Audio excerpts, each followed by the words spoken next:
Les amateurs de chasse seront très ravis aujourd'hui à l'émission alors que nous sommes à la Roue du Roi. Nous allons aujourd'hui à la rencontre de Mac et de Jimmy.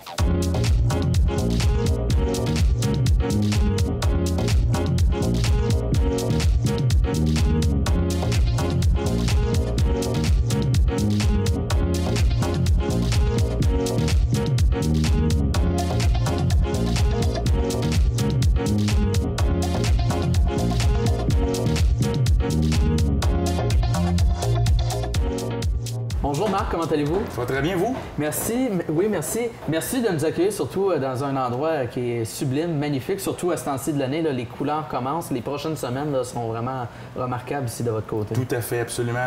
L'endroit est fantastique pour ses couleurs, pour sa grandeur et pour ses installations aussi. Parlez-moi justement, parce que c'est pratiquement... Est-ce que je m'abuse si je dis que c'est vraiment presque votre première vraie saison, là, parce que le club a été racheté par un nouveau propriétaire. À ce temps-ci de l'année, si je m'abuse, vous étiez dans les rénovations ou même... Tout à fait. L'année passée, à pareille date, on n'aurait pas pu tenir ce discours-là ici, puisqu'on était en pleine rénovation. Alors, c'est avec plaisir que... On vous reçoit ici aujourd'hui. On peut dire que c'est vraiment votre première saison là, officielle. Oui, absolument, tout à fait. Dites-moi, qu'est-ce qui est la Roue du Roi, exactement? La Roue du Roi, en fait, c'est un club de tir au pigeon d'argile qui existe depuis 1960, qui a été racheté en 2012 à grands frais et rénové aussi par M. Gabriel Gagnon, qui a rénové le clubhouse où on se tient présentement, le restaurant. On a un chenil qu'on va voir plus tard tantôt, qui est à la fine pointe aussi la technologie. Toutes les stations de tir au pigeon d'argile ont été revues et corrigées à la sauce du jour. Donc, sont toutes avec panneaux solaires, télécommande avec clé qui active les lance-pigeons. Et puis, ce qui nous démarque, bien sûr, c'est la qualité des lieux, l'accueil du staff et bien sûr, la cuisine qui se démarque beaucoup dans la région de par sa qualité et ses prix. Parlez-moi un petit peu des services que vous offrez ici. Vous avez la chasse fine, vous avez le tir au pigeon d'argile, qui est, après ma barre, là, votre épingle du jeu, si on veut, c'est ce qui vous distingue. Parlez-moi un petit peu des différents services qui sont offerts à la clientèle. Bien, dans un premier temps, comme vous disiez, on offre les services. En fait, c'est un sport, le tir au pigeon d'argile. Il faut comprendre qu'on a 18 stations de tir, 14 stations de sporting, 3 stations de skate et 1 station de trappe. Et puis, bien sûr, ce qui nous différencie, c'est que les gens, le club est ouvert à monsieur, madame, tout le monde. Donc, quelqu'un qui n'a pas son permis peut quand même venir ici, pratiquer un sport, essayer un nouveau sport parce que c'est une nouvelle discipline en soi. Et peut-être juste venir voir par curiosité aussi. Absolument, tout à fait. On a beaucoup de clients qui viennent ici que pour manger et que pour se prévaloir de la qualité des lieux. Mais prime abord, ce qu'on veut, c'est que monsieur, madame, tout le monde puisse venir essayer le club, puisqu'on offre le guide pour accompagner les gens qui n'ont pas de permis pour que ce soit légal et sécure. Tout est fourni, ça veut dire bouchon d'oreille, lunettes de sécurité, la veste avec un gel, l'arme adéquate, le cart dans lequel on va mettre les cartouches, les armes, bouteilles d'eau et ainsi de suite. Et bien sûr, on a un simulateur qui est inclus, qui est disponible aussi, qui est unique au Canada. C'est un simulateur, c'est un gros jeu vidéo en fait, avec un écran de 15 par 24. Les gens vont là, ceux qui ne veulent pas vraiment tirer avec une vraie arme peuvent aller au simulateur et vivre une expérience en soi qui est unique. Ou même vivre le simulateur avant d'adhérer à la pratique. C'est ce que je préconise avec les clients qui n'ont jamais touché à une vraie arme, d'aller se faire les dents, si on veut, dans le simulateur. Qu'il n'y a pas de recul. C'est un gros jeu vidéo. Fait qu'on se pratique au simulateur, on vient ici, on s'équipe, on part avec le guide, puis on va passer du bon temps à aller tirer, casser du pigeon d'argile. C'est comme dans les premiers jeux vidéo qui existaient, là, on tirait avec la petite carabine. Beaucoup les clients me disent, beaucoup de clients qui me disent, ouais, ça me fait penser à Duck Hunt. Ouais, mais c'est Duck Hunt avec ses stéroïdes, si on veut.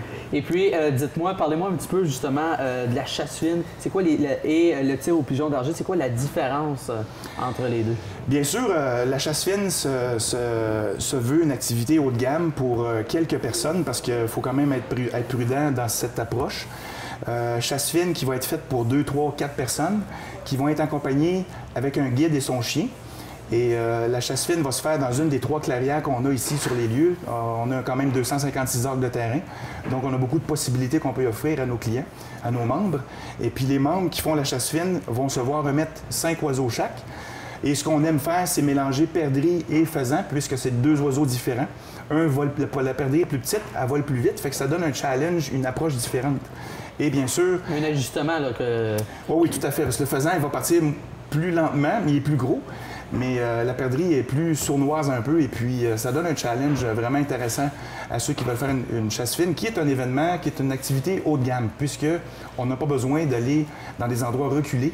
On peut faire ça très proche ici, en offrant les installations qu'on a. En fait, au Club de la Route du Roi, quand on dit tir au pigeon d'argile ou chasse à l'oiseau, on parle de fusil.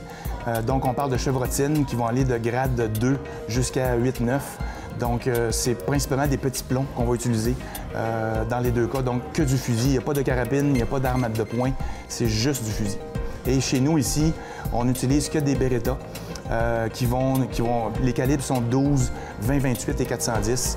Et bien sûr, le but de la gymnastique, c'est que ces armes-là soient adéquates pour notre clientèle qui est assez vaste. Donc, madame qui mesure 5 pieds, on ne pourra pas lui donner la même arme qu'on va octroyer à quelqu'un qui mesure 6 et 4, exemple. Donc, le but de la gymnastique, c'est que les gens aient du plaisir et puis que chaque arme soit adéquate pour les personnes qui vont les utiliser. Effectivement, cette discipline, je la connais aucunement alors que j'ai jamais pratiqué la chasse et j'avais jamais mis les pieds sur un endroit auquel on pratiquait la chasse. Prime abord, ce qui est le plus important pour nous, c'est l'aspect sécuritaire pour les clients qui vont venir ici essayer, dans un premier temps, le tir au pigeon d'argile et ultimement aussi faire des chasses fines ou des roues du roi. Donc, pour toute activité corporative ou privée, ou pour des gens qui veulent essayer pour la première fois, on va octroyer un guide qui va prendre de 1 à 4 personnes au maximum et s'assurer que cet instructeur-là puisse manier l'arme, dans un premier temps, charger, décharger et aussi inviter les gens à prendre une position qui soit confortable pour bien tirer et toujours s'assurer que la sécurité soit au rendez-vous. C'est une question sine qua non chez nous. Alors Marc, on est au plein cœur de vos volières. Vous avez les mâles d'un côté, les femelles derrière moi. Oui. Combien d'espèces que vous avez actuellement ici sur place? On se spécialise, nous, principalement avec le faisan qu'on appelle blueback. Si vous regardez derrière moi, on a les mâles qui sont de toute beauté. Et plus la saison va avancer, plus ils vont gagner en couleur. Alors, et en grosseur aussi. Absolument, tout à fait. Et c'est pour ça que quand on va faire la chasse fine ou on va faire la roue du roi, ces oiseaux-là vont être de toute beauté. Donc, ça fait des beaux trophées de chasse qui fait que les gens sont vraiment heureux. C'est presque malheureux de tirer, là. Bien, c'est comme un orignal, c'est comme un beau chevreuil, que voulez-vous. Chasse ce faisant. On ne peut pas regarder, malheureusement, mais que voulez-vous? C'est un beau sport, c'est un sport qui est noble, qui est plus à la british, si on veut. Mais bref...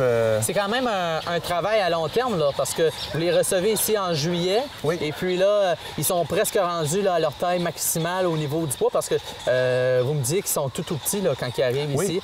Et là, ils prennent de la forme au niveau musculaire, au niveau du poids. Et aussi au niveau de la couleur, parce qu'ils vont aller chercher des belles couleurs, le cou, la tête, le dos. Surtout les mâles, les femelles vont sembler peut-être plus à une perdrix, mais enfin bref, on les entend cacasser derrière. Là. Oui, puis c'est quoi les particularités des différents oiseaux que vous avez? Il y en a des plus gros, des plus petits? Bien, plus gros, plus petit. Le faisan va rester quand même plus gros. Ce qu'on va faire, c'est qu'on va souvent aller chercher des perdrix qui, elles, sont plus petites et volent plus vite. Donc, pour le challenge, pour le chasseur... le réflexe doit être plus vite. Oui, tout à fait. C'est une approche qui est différente.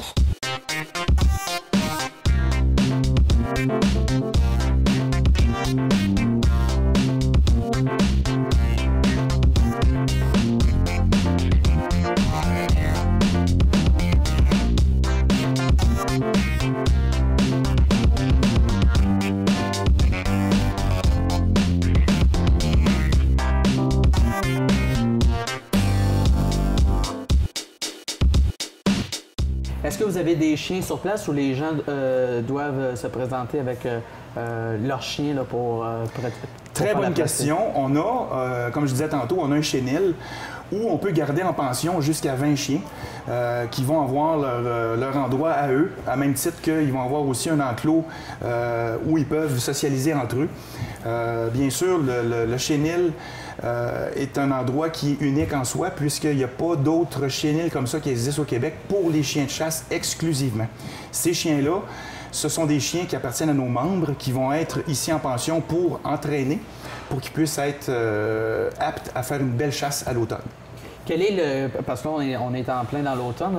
Est-ce qu'il y a des dates là, auxquelles c'est vraiment plus propice à pratiquer cette pratique? Oui, tout à fait. Les chasses qu'on peut offrir à nos clients ici sont des chasses qui vont aller du 1er octobre jusqu'au 6 décembre inclusivement. Puis tantôt, on parlait des chiens là, à caméra fermée. Il y a un rôle très important entre le maître et le chien. Il doit y avoir une belle complicité entre les deux là, pour pratiquer ce sport. Oui, absolument. Il faut qu'ils soient de connivence tous les deux. Donc, excusez. C'est pour ça que Jamie, qui est notre directeur général ici, Jamie, initialement, c'est un champion national pour entraîner les chiens de chasse, va évaluer chaque animal qui va arriver ici et puis il va déterminer s'il est apte à être entraîné. Si c'est le cas, on va le garder ici pendant une période X pour l'entraîner, pour qu'il puisse performer lorsque ce sera le temps de les faire des chasses, soit de pointer ou de rapporter, mais principalement les chiens qu'on a ici, ce sont des rapporteurs, en l'occurrence majoritairement des labradors blonds, bruns et noirs. C'était une de mes prochaines questions. Est-ce qu'il y a des chiens qui sont plus aptes à pratiquer ce sport-là que d'autres? Évidemment, c'est un peu... c'est pas parce qu'on achète un chien de chasse, naturellement, qu'il va être, un bon chasseur, si on veut. Évidemment, c'est pour ça que Jamie, lui, va évaluer la bête et puis s'assurer que cet animal-là puisse être amené à un niveau supérieur pour qu'il puisse justement bien performer. Mais initialement, c'est comme tout entraînement. Un chien de chasse, comme un chien chien policier, ce qu'il veut initialement, c'est s'amuser. Donc, s'il va chercher son oiseau puis il s'amuse, le chien, il va faire ça toute la journée avec plaisir. Est-ce que c'est un sport qui demande un côté financier là, élevé? Est-ce que c'est accessible à monsieur, madame, tout le monde? Oui, tout à fait. C'est un sport qui... je peux comparer ça un peu à du ski alpin, mais en moins dispendieux, puisqu'ici, le membre va être membre ici sur une période annuelle. Donc, en plein hiver, s'il veut faire du tir, on a des installations qui existent qui peuvent permettre à ces gens-là de pouvoir tirer, même s'il fait moins tard dehors. Là. Fait que c'est vraiment... Ça, c'est une autre chose aussi qui nous distingue là, de la compétition. Parce que tantôt, vous m'avez parlé que oui, là, on est en pleine... On est vraiment à l'intérieur là, de la saison forte. Mais à l'hiver, à l'été, les gens peuvent quand même se présenter ici. Oui, absolument. On vient de terminer d'ailleurs une bâtisse qu'on appelle un five stand, où les gens peuvent, en toute quiétude, quand il fait très froid ou moins froid, pouvoir tirer du pigeon d'argile. À cet endroit-là, on a 5 positions qui peuvent être fermées en bas ou ouvertes en haut, dépendamment de la température. Et à ces endroits-là, en bas, entre autres, on peut ouvrir la porte et ça peut être chauffé radiant au-dessus. Donc, la personne peut, dans un confort relatif, casser du pigeon d'argile, même au mois de janvier-février. Et là, en terminant, vous m'avez mentionné qu'il y a beaucoup de corporatifs aussi là, qui se présentent. Oui, tout à fait, absolument. C'est un peu mon rôle de pouvoir accueillir les compagnies qui veulent vivre des expériences différentes à leurs employés, leurs fournisseurs ou leurs clients. Donc, pour des groupes de 10 à... Comme demain, on a un groupe de 130 qui viennent ici, on est capable de recevoir une panoplie de différents types de clients qui vont en avoir pour leur argent, puisque quand ils reviennent au clubhouse, je vous assure, ils ont le sourire fendu jusqu'aux oreilles, puis pendant qu'ils font leur activité, ils oublient tout. Et ils ont le goût de manger un club sandwich après. Ah, c'est sûr. La poutine au faisan fumé, c'est un must.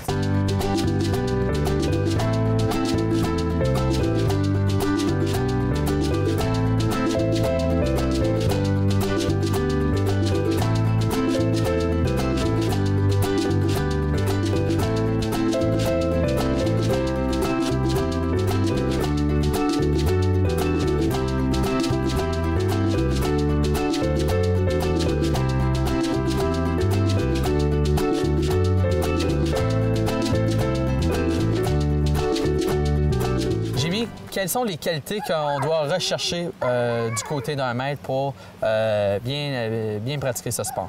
Bon, quelqu'un qui veut faire la chasse ou les compétitions, ça c'est une bonne base, c'est sûr. Il y a différents niveaux de compétition, mais on a beaucoup de monde ici qui fait des hunt tests où il fait la chasse aux outardes, canards, faisans. Fait que, quelles sont les catégories là, de compétition, oui. Bien, ça commence avec Working Certificate. Il y a 3 niveaux dans le Working Certificate. Après ça, tu peux monter, c'est Hunt Test, puis il y a 3 niveaux là aussi. Puis en haut, les Olympiques, si on veut, c'est le Field Trial, puis 3 niveaux là aussi. Puis, est-ce que au niveau du chien, il y a des qualités que le chien doit détenir pour bien pratiquer le sport? Bien, ça prend beaucoup de désir, intelligence, l'habilité de travailler avec l'entraîneur en équipe. Fait que, parce que c'est quand même un travail d'équipe. Il doit y avoir une belle complicité entre l'animal et le maître. Absolument. Ça prend vraiment une belle équipe pour faire le job comme il faut. Si le travail essaie de travailler ensemble, si le chien, excuse, essaie de travailler ensemble, ça va pas marcher, ni... Puis quelqu'un qui voudrait commencer la pratique de ce sport-là, quelles sont les étapes là, qu'on doit suivre pour arriver là, à la pratique du sport en tant que tel? Moi, je trouve la meilleure façon, c'est d'appeler tout de suite ici. Je peux aider A à Z avec le choix de chiot, toutes les étapes qui suivent. Fait que c'est vraiment... C'est quoi la durée au niveau du temps pour suivre le cheminement jusqu'à la pratique du sport? Bien, ça dépend de la personne, comment il veut faire avec le chien, s'il veut faire les compétitions, s'il veut faire la chasse.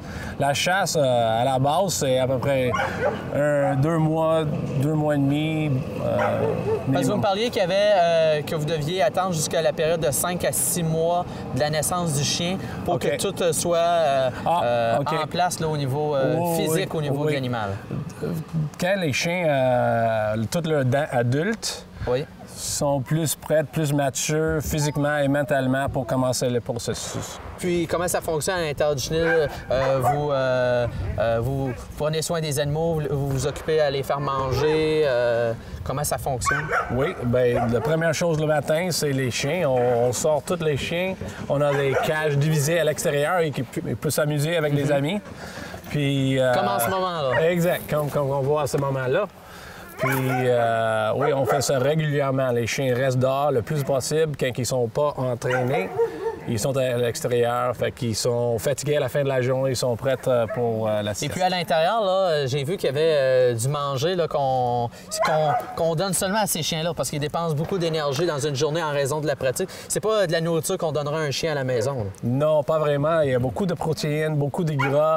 Ça prend un chien qui fait beaucoup d'exercices.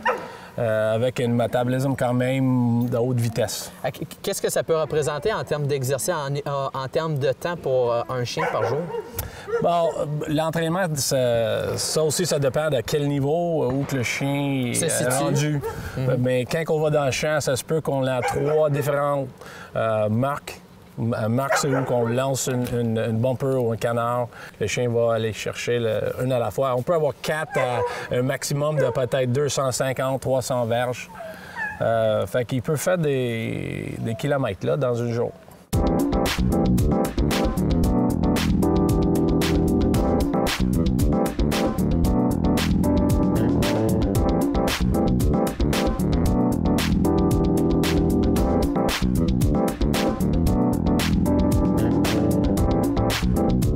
Alors Marc, c'est maintenant l'heure du côté pratique. On y va.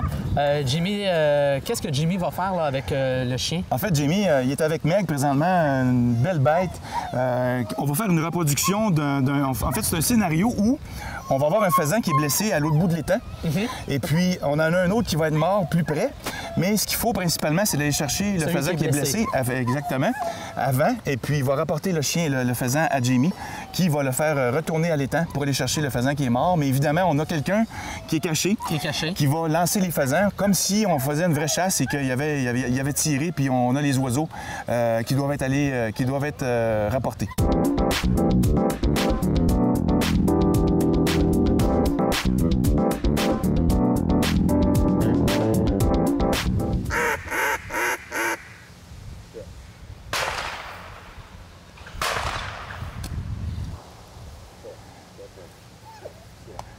Garde les fesses. Il veut y aller, là.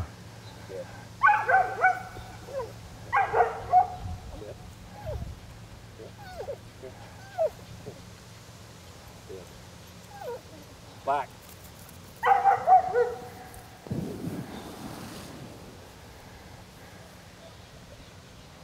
Alors là, Jamie va indiquer au chien où aller.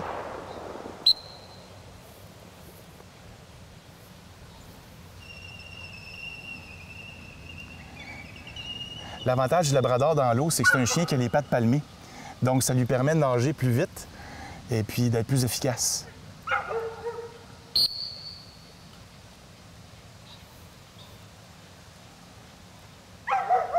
on voit que Jimmy a demandé au chien d'aller vers sa droite. Le sifflet que Jimmy a est vraiment important pour donner les directives Absolument. du chien. C'est ce que le chien va écouter par-dessus tout. Le premier sifflet qu'on entend, c'est vraiment pour donner le coup de départ.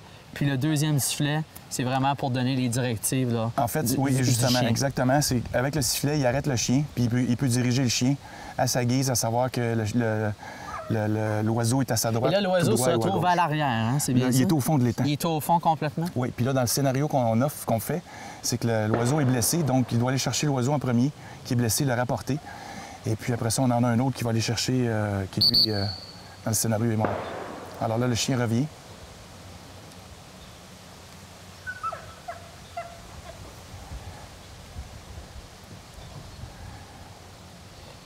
Alors là, il y a l'oiseau blessé qui rapporte. Oui. Et puis on a l'oiseau qui est mort un petit peu plus loin. Proche, qui va aller chercher après. Qui est à la gauche. Exact. C'est le saut qui est quand même spectaculaire au début. Là. Le chien est mindé. Puis on voit que le chien, là, il veut partir. Là. Tout à fait. Le chien est mindé pour aller chercher son oiseau. Ça fait partie intégrante de son entraînement. La discipline, regarde, on le voit, là, il va rapporter l'oiseau à Jamie, en fait, le prop.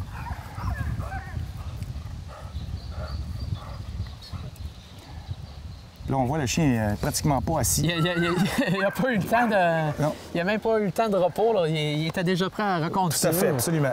Comme Jamie dit, ces chiens-là sont en forme, sont capables de travailler sur une longue période de temps, aller chercher beaucoup d'oiseaux. Puisqu'ici, quand on fait une roue du roi, on peut avoir jusqu'à de 24 à 32 personnes à laquelle on va octroyer 10 oiseaux chaque. Là, on le voit chercher un peu. Il cherche l'oiseau mort. Même moi, je le vois même plus. Donc, comme je disais, quand on fait des roues du roi, oui, où on a 24 à 32 personnes qui peuvent être autour de la roue, évidemment, on multiplie par 10 le nombre d'oiseaux, fait que c'est 240 à 320 oiseaux qui vont être lancés. Alors, on a plusieurs chiens qui vont aller chercher justement ces oiseaux-là pour les rapporter. Oiseaux qu'on va préparer après la chasse, après la roue du roi ou la chasse fine. On va les plumer, on va les vider, on va les préparer, on va les mettre sous vide. Et les chasseurs vont pouvoir repartir avec des trophées chez eux dans des sacs qu'on va leur remettre, qui vont être prêts à être cuisinés. Alors, Meg revient avec le canard.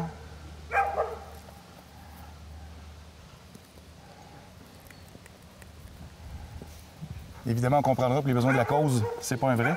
Non, effectivement. Alors, but atteint. Meg a fait son travail. En fait, la beauté du sport, c'est que pour faire du tir au pigeon d'argile, on n'a pas besoin d'avoir une dextérité très grande parce que tout ce qu'on a besoin de savoir, c'est d'épauler comme il faut, de bien se mettre en joue et de tirer. Puis l'avantage qu'on a ici, c'est qu'on a des guides qui vont donner une petite formation aux gens qui n'ont aucune idée comment ça fonctionne ou qui n'ont jamais tenu une arme dans leurs mains. Donc, c'est un avantage qu'on a puisque quand on a des groupes corporatifs qui viennent chez nous, on est en mesure, après quelques pigeons, de leur en faire casser. Et puis, c'est ce qu'on appelle ici de vivre une argilothérapie qui fait que les gens, après quelques coups, vont être en mesure de pouvoir casser du pigeon d'argile et de retourner chez eux avec des souvenirs plein la tête. Je savais que le chien irait chercher les oiseaux en question, mais de le répéter à plusieurs reprises, c'est ça qui m'a fasciné. Et puis, dès qu'on entend le premier coup de feu, le chien est en place et prêt à aller chercher l'oiseau. Et puis, Jamie, lorsqu'il donne ses coups de sifflet, ses directions, le chien là, est toujours répond parfaitement à ses demandes. C'est vraiment le côté technique qui est si bien maîtrisé de la part du chien qui m'impressionne. Bien, moi, après ma barre, j'adore les chiens. Donc, j'ai un parti pris pour l'animal. Ce qui m'impressionne le plus, fondamentalement, c'est la concentration que le chien a à vouloir aller chercher le canard et de le rapporter. Et bien sûr aussi d'être bien coaché pour qu'il puisse être bien dirigé pour aller justement aller chercher l'animal qui est mort. Donc ça, pour moi, c'est vraiment un attrait qui est impressionnant de voir l'agilité de l'animal, jusqu'où il peut aller pour aller obtenir son dû. Marc, Jamie, merci beaucoup pour cette pratique qu'on a vue tout à l'heure avec le chien. Dites-moi, Quel est le temps, la longévité qu'on doit tenir compte avec le chien pour arriver à réussir là, à faire ce qu'on a vu aujourd'hui avec le chien? Je sais que chaque chien a ses qualités, ses défauts, prend un temps différent aussi, mais les différentes étapes avant d'arriver à un aussi beau résultat. Bon, Meg, elle a 3 ans, puis elle a fait toutes ses basics avec moi. Basic, ça veut dire à peu près 3 mois d'entraînement. Puis là, chaque année, elle a retourné pour d'autres activités dans le champ. Pour finir. Oui, c'est ça. Les drills, des tests dans le champ, comme tu as vu. Puis on développe tranquillement. Est-ce que qu'est-ce qu'on a vu aujourd'hui, c'est un exemple de drill que vous pouvez pratiquer à l'occasion? Ça, c'est plus un exemple d'un test. Okay. Fait que si tu vas à la compétition, tu peux voir un test comme ça. Ça, c'est une blind avec une marque. Fait que, avec ça, là, ça, c'était quand même un autre niveau. Tu vas voir ça dans le dernier niveau, si on veut, dans le Master. Est-ce que qu'est-ce qu'on a vu, c'est un niveau qui est assez élevé? Quand même, oui. Puis, oui. est-ce qu'il y a différents grades là, au niveau des chiens avant d'arriver à cette pratique-là aujourd'hui? Oui, il y a junior, dans le hunt test, il y a junior, senior, puis master. Meg a rendu au master, puis elle a besoin juste d'une autre passe pour avoir le titre Master Hunter.